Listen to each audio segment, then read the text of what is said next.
Chemistry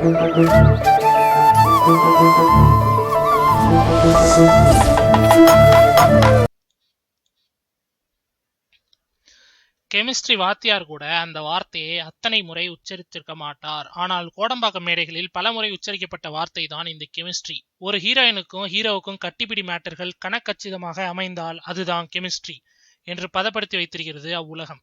நேற்று கட்டப்பாவை காணோம் பட பிரஸ் மீட்ல ஆறாக வழிந்து ஓடிய வார்த்தையாக இருந்தது கெமிஸ்ட்ரி.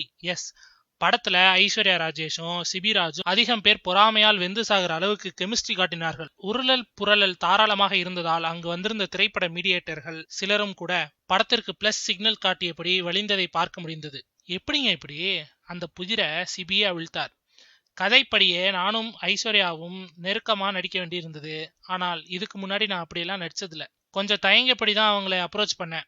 அவங்க தான் அதுக்கெல்லாம் கூச்சப்படாதீங்க என்று தைரியம் கொடுத்தார். அப்புறம் என்ன, பூந்து விளையாடியாச்சு என்றார். ஒரு வாஸ்ட் மீன் எங்கெல்லாம் டிராவல் ஆகிறது, அது போகிற இடங்களிலெல்லாம் என்ன நடக்குது, இதுதான் கதை என்றார் படத்தின் இயக்குனர் மணி செய்யோன். சமீபத்தில் திரைக்கு வந்து பெரும் ஹிட் அடித்த குற்றம் 23 பட இயக்குனர் ஈரம் அறிவழகனிடம் தொழில் கற்றுக்கொண்டவர் இவர். மீனுக்காக கூட்டம் வருதோ இல்லையோ, ட்ரெய்லர்ல ஐஸ்வர்யா சிபிராஜ் நெருக்கத்தை பார்க்கிற ரசிகர்கள் எச்சில் வலிய வெளியே தியேட்டருக்குள் என்ட்ரி கொடுப்பார்கள் என்பது மட்டும் சத்தியம்.